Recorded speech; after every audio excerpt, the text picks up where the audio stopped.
And where were you born? Manchester, New Hampshire.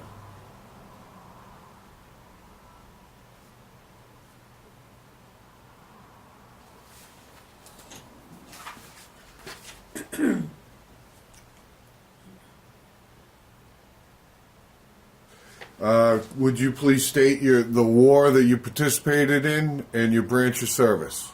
Yes, World War II in the U.S. Air Force on a B-24 Liberator bomber out of England.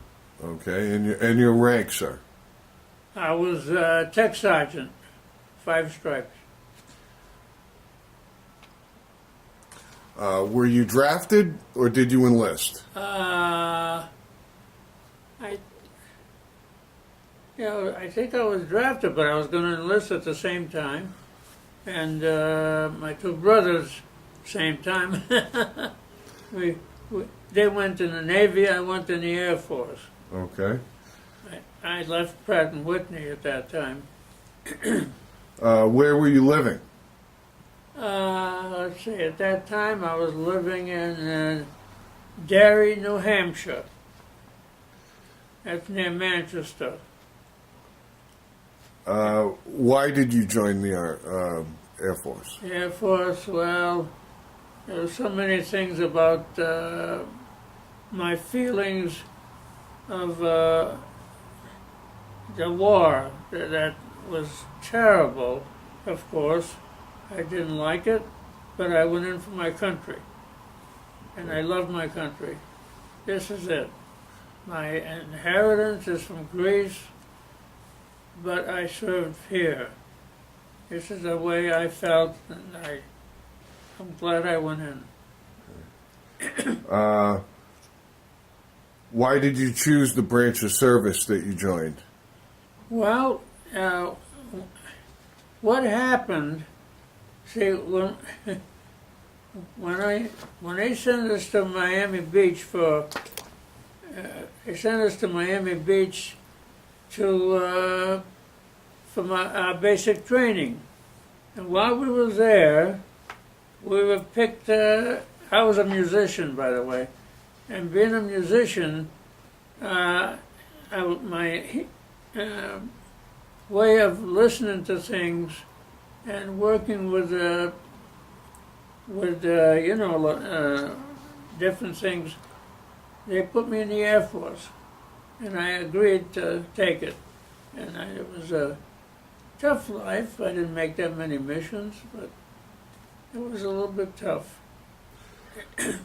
Can you recall for me your first days in service? Oh, God.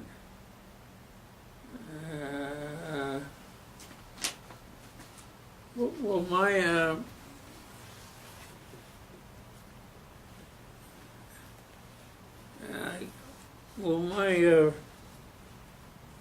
guess it wouldn't be in here. Let's see. It wouldn't be with the VA, huh? No. I'm just asking for the first days that you were in the service, your first recollections of boot camp. Yeah, and that was in Miami Beach, and it was terrible. Okay. Because, it was rough there. We had to, the training was for 6 or 8 weeks, I think it was. Okay. And well, that's okay. You don't need to look for anything. yeah, I got it here. So your boot camp was 6 weeks long? 6 or 7 weeks, yeah. Okay. It was tough because we lived in these places, but we only slept about 5 hours a night, which was a little bit tough. And up early in the morning, and at 4 o'clock, and to bed about 7 o'clock. Okay. It was a little bit rough. Do you remember your instructors in boot camp? No, they were a little bit tough. Being new in the service, they were pretty rough with us. I don't remember exactly their names, but we got some good training there. It was very good. How did you get through it? Did you have any tricks for getting through your basic training? Any problems, you mean? No, tricks. What did you do to get through it, even though it was hard? Oh, yeah. We went out on a big field and walked a lot, drilled a lot, and I remember there were some problems there, and they were very strict with us. Okay. And the people that gave up their apartments in Miami Beach, the government paid them so we could have basic training. Thousands of Air Force people went through there, Miami Beach. Okay. Now you served in World War II. Yes. Where exactly did you go? You mean in the States? Well, you can start in the States and then move to the Well, I European. was in, let's see, I was in Texas for a little,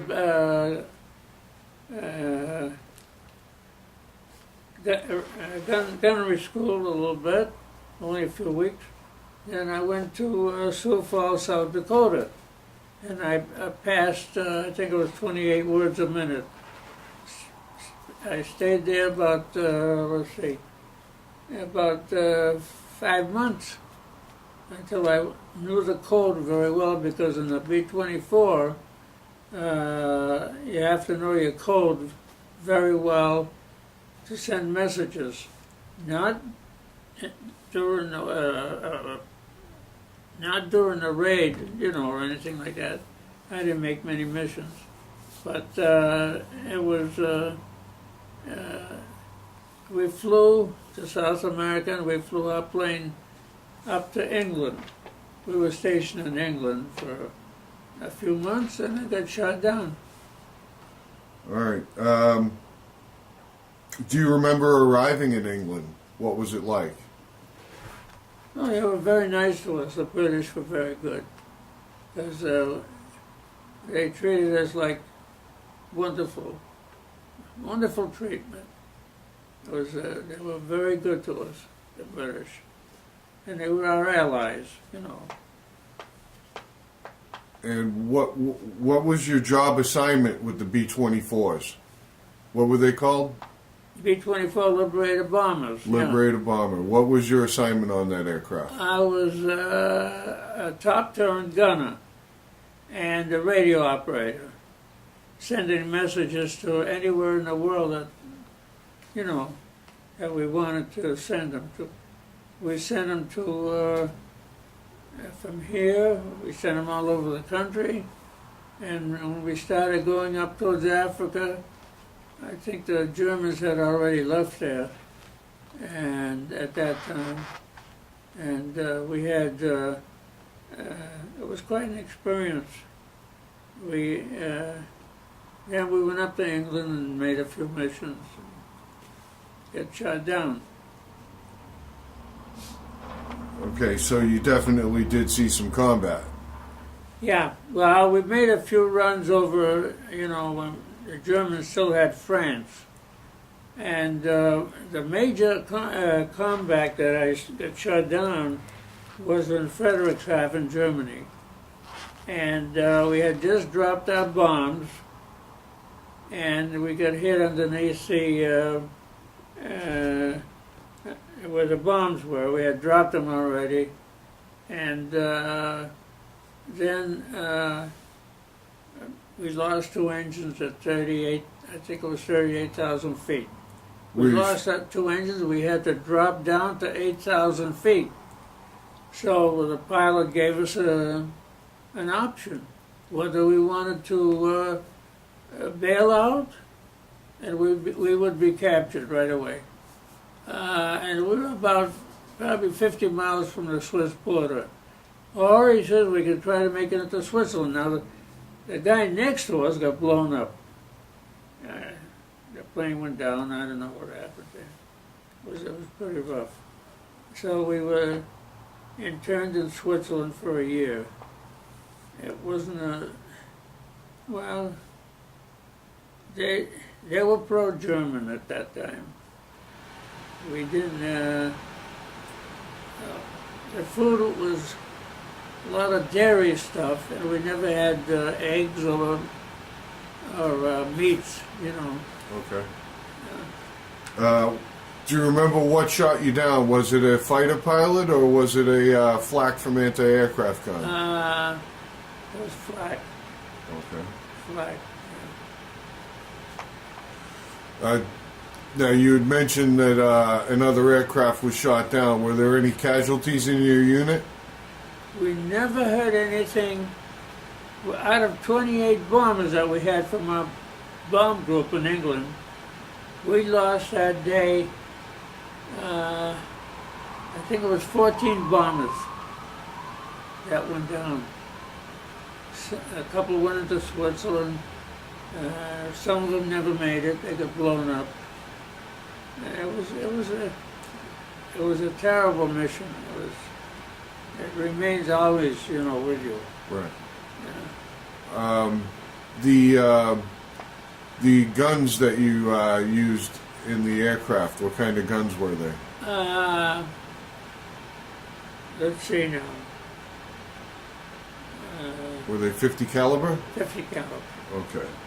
Yeah, 50 calibers, and the one up where the top turn where I was, I got shot at it a few times, but nothing ever hit me. It's scary though, very scary. At 20 years old, my pilot was only 20 years old. Yeah, he's still living. Well, Wonderful man. now you said you were interned in Switzerland as a POW? Yeah, technically we were POWs, but I never got POW benefits. But my pilot and co-pilot and all the officers, they got POW benefits, and they tried to escape quite a few times, and were caught by the Germans in France, because France was not liberated yet. So they tried 3 times to escape, and they made it out. 3 of my pilots escaped from the camp where they were at. Now, how I got to the officers' camp, it was because I was a musician, and they wanted to get, like in Germany, they had several people there that were with big bands, and you know, the Red Cross, they did pretty good for them. So I went to, from where I was at that time, one of my officers asked me to go to Geneva, because he was making instruments, musical instruments for the POWs in Germany. Up until this day, we don't know what happened. We don't know if they got them. We hope they got them, but no communications with the Germans. It was all done with the Red Cross, you know. So that was. Was there anything else now? How long were you interned? 1 year. 1 year to the day? Yeah, and then every so often we would have a plane come in with a couple of dead soldiers, you know, airmen, and they would, the Swiss didn't bury them, so they asked us to bury them. So we had a place in Switzerland where the Red Cross permitted us to use that as a burial ground, and we dug our own holes, you know, at this place, and we buried whoever came in, you know, that was gone, that was dead. And that was the saddest part of my internment. It was very sad to get these guys coming in dead and burying them. But that piece of land we paid for that land through the Red Cross. Okay. When and how were you freed from internment? We were exchanged for German internees, but the ratio was, let's say 50, no, maybe about 40 Germans to 2 or 3 Americans. Yeah. Do you remember the date? I got it in the book here somewhere. I was there for a year. I got the date. I think it was 40. I know they sent us to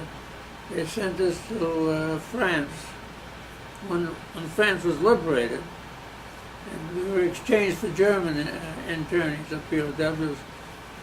But our pilot, my pilot, the officers, up until this day, they get POW benefits, but I never got them. I don't know. I was an enlisted man, which was all right, and they never agreed to give us any POW benefits, but the government treated us very well. You know. Do you think that was because you were in Switzerland? No, we were all in Switzerland, like the whole crew. Okay. Yeah. Well, what happened with me, see, I was in the enlisted men's camp, and we had a couple of musicians that enlisted men, and myself was a musical person, played the instruments, to go to the place up in Davos it was, where the officers were. So they treated us a little bit better there, And the food wasn't that good, but we survived. Okay. And we had a Swiss captain there that was, I think he was married to an American woman. He was a very nice man, except we did some things that the Swiss didn't like. And they did some things that we didn't like. Because while we were in Switzerland, we bombed our American aircraft, bombed Switzerland twice.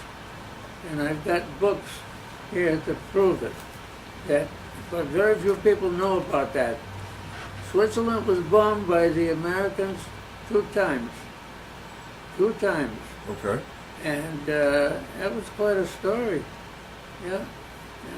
But when the war was over, when we were winning the war, the Swiss came on our side. Right. When Politics. when you were shot down, you alluded to it earlier. Did you actually bail out of the aircraft, or did you crash land? We crash landed.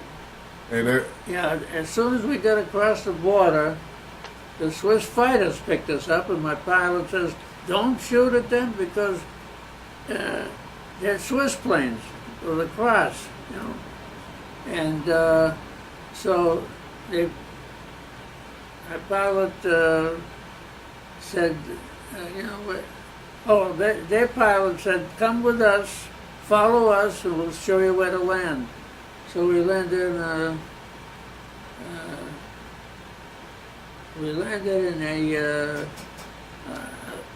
runway, but it was a little bit, rough. okay. Snow on the ground, on the runway. Okay. A lot of snow. That's what saved our lives. Were you injured at all? Huh? Were you injured at all? No, just shaken up. Okay. Yeah. But a lot of us, the food wasn't good. It was, a lot of the guys got sick there. We had problems. And because there's so many people in Switzerland, like a lot of our Jewish friends, got there before Hitler, did his terrible thing. So it was terrible the way they treated the Jews. And, it was sad, very sad. How did you stay in touch with your family during that time? Well, my family, Yes. well, they were notified that I was interned there, but it was quite a while that I was missing in action. And my two brothers that were in the Navy, on a small ship, a battleship, I guess, they were bringing arms and stuff to the big battleships. So they were in danger at all times, so they were missing in action. The government here wouldn't give them the information. They didn't give them information about me until a couple of months, 2 or 3 months after I got to Switzerland. And that was it. It was a little bit rough. Now, the Red Cross usually takes care of POWs. Did you have all the supplies you needed to weather the winters? Pretty much. And if we needed they allow us so many hours in Switzerland, like 4 hours to go outside and walk around the place and stuff. They were not like the German POW camps, but it was a little bit rough. So you didn't experience some stress? Oh yeah, quite a bit. While you were on the aircraft, did you carry anything for good luck? A cross. Okay. It was Christ was my Savior. Now, you said you were a musician. Did you do anything else as far as entertainment? Yeah, we organized. The Swiss allowed us to organize a little, and we played it right in the old hotel there, where down at the first floor, and Played what? well, the different instruments. We had one guy that was with what was his name, Gene Krupa, and his band, Okay. And, Other than music, were you allowed to do anything else for entertainment? no. Well, we were asked to go, out somewhere, but we weren't asked, but we asked them if we could go somewhere, and they said no. But the Swiss captain that took care of us, he was a little bit lenient, not the best, but see, right across the street where we were, there was a German legation there. And we went one night and we took the swastika down in the middle of the night. That's a long story. We had to give it back. They almost put us in jail, another jail. Okay. There's 2 kinds of jails in Switzerland. Yeah. If you try to escape, they put you in a dungeon place, So that was a little bit uncomfortable. But How many attempts to escape did you make? I never made any attempts because we were watched too closely. But I don't know, my pilot and some of the officers, I don't know how they got out. They were sent to another camp too, after, we saw them. And because they split us all up all over the country. We were up in Davos, which was a beautiful place, but we couldn't enjoy it because it was a little bit, we missed home, Sure. It was difficult. Now, when you were exchanged for German prisoners, were you allowed to return to service? Oh, yeah. Well, France was liberated then. And they flew us up to England. And, And then we came back to the States, and I was still in the Air Force, and they sent me down here to Bradley Field, and taking these guys from the South and discharging them. They were in tough shape, diseases and stuff. Okay.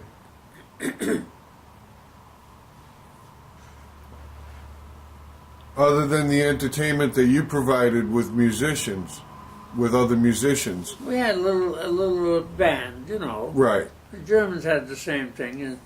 Other than that, did the USO ever bring anybody in?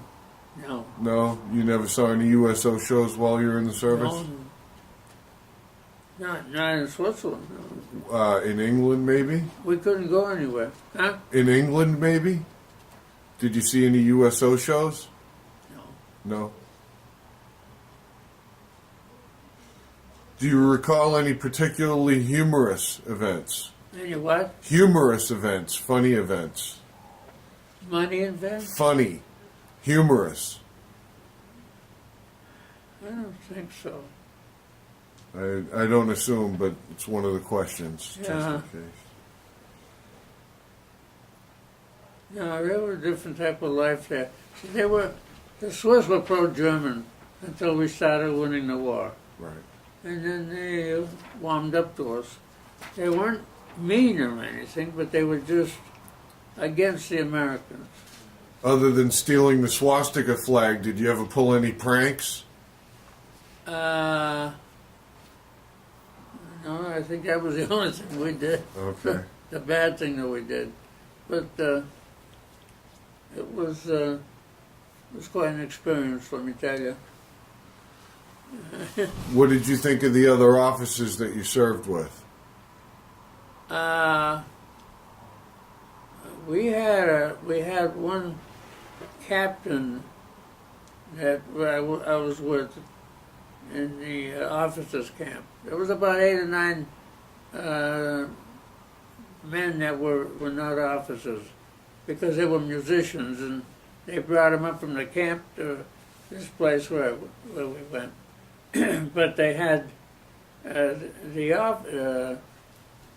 was a couple of officers that didn't like us being there, and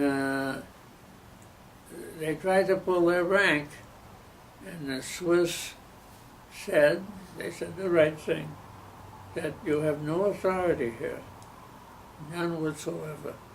You're not in the States, and you cannot give any orders here. So the officers couldn't do anything. And we were interned, and technically POWs, but they did not accept all the men as POWs. Some of them they did. Okay. Do you recall the day your service ended? I think it was March 18th, 1944. I think it was in the month of March. Where were you then? Bradley Field. Bradley Field? Where is that? It's up here in Connecticut, and it's up on the highway there where the aircraft comes in and out. Okay. Yeah, Bradley Field. It's Right. It's an aircraft place. Very nice. And but we discharged quite a few of the men out of there. Some of them we sent them to special hospitals because they had venereal diseases, you know. But it was good duty. It wasn't bad. What did you do in the days and the weeks after your separation? Well, Did you work or go back to school? no, but I got my diploma though. I left the third week of of, I was in the third year of high school, and I wanted to go in the Air Force badly. And what happened was they had, they gave me, I got a diploma. I finished in high school, yeah. In the service, I got Okay. it, yeah. After the service, did you go back to school or did you get a job? No, I went to, after the service, yeah, my brother and I opened up a little luncheonette, which was nice. And I got married with my first wife, which didn't work out. It was for 6 years. In Hartford here, they were putting the highway through at 6 years, and we had to leave there. So I went out, I was a salesman. I did a lot of sales work. And I was successful at it.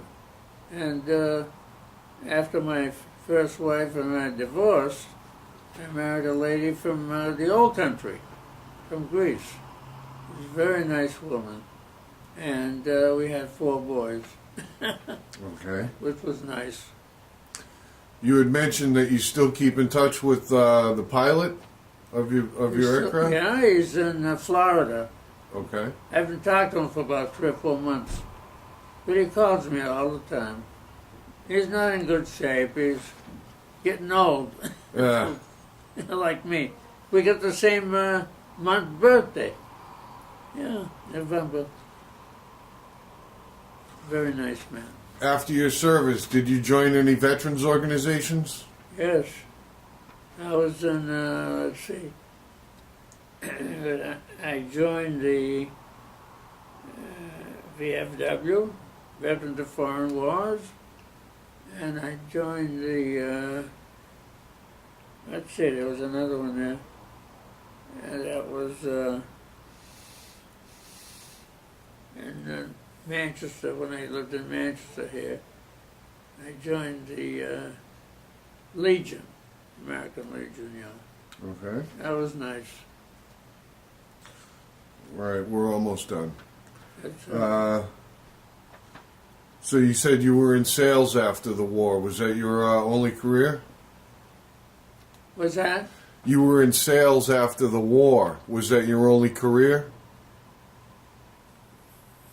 Yeah, I wasn't. Well, I was working as a.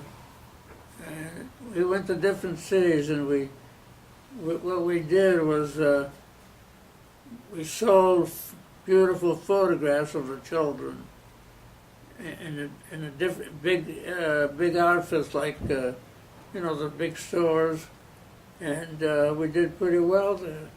Yeah, I worked for them. They were very nice. Okay. And we got out of that. My wife had a good job with the police department. We did, and we had our boys. We put them out through college, and we thank the good Lord that we had that kind of a life, Did your military experience influence your thinking about war or about the military in general? Well, I didn't like being at war with people like Hitler, and I felt that the poor people that got killed. For example, when my father-in-law told me stories about how the Germans were invading the island where my wife came from, that he was shooting them with a rifle. They were 16-year-old boys that were bailing out and capturing the towns and cities. And Hitler gave out the order that 350 people will die. Firing squad. That was bad, yeah. But he did it in a lot of places. He was terrible. Yeah. He was a madman. So, but I had a good family. We educated them, And my kids are very proud of my kids. Matter of fact, I'm going to a birthday party tonight. Oh. My grandson. Good for you. Do you have any reunions with people you served with? I did. We did when my wife was alive. You know, we went for about 10 years. We had a reunion in different parts of the country. That was wonderful. It was very nice, and a lot of the old timers are gone. How do you think your service and experiences affected your life? Well, it taught me. I'm a religious man. It taught me that we should try not to be in these wars because we lose too many people, young kids, 18, 20 years old. And it's very sad, no matter how much they love their country. And I think that we've got to do something so we don't lose those young kids. But I guess the wars, I don't know if they're going to keep going on or not. It's put me in a little bit of a mental stage. I almost had a breakdown. And I felt that the kids today are dying. It's different than when we were kids, you know. But we have a lot of good kids here. I would say it's a situation where I wouldn't want to live anywhere else. Amen to that. Yeah. Would you like to add anything else before we end? No, but I want to thank you for allowing me the interview. And, Well, thank you. it's my Thank pleasure. you for your service. My pleasure. I didn't do, I don't think I did enough, but whatever I did, I'm thankful to the Lord for giving me the chance to live. And that's the way we brought up our kids. Okay. We're done. Thank you. Thank you.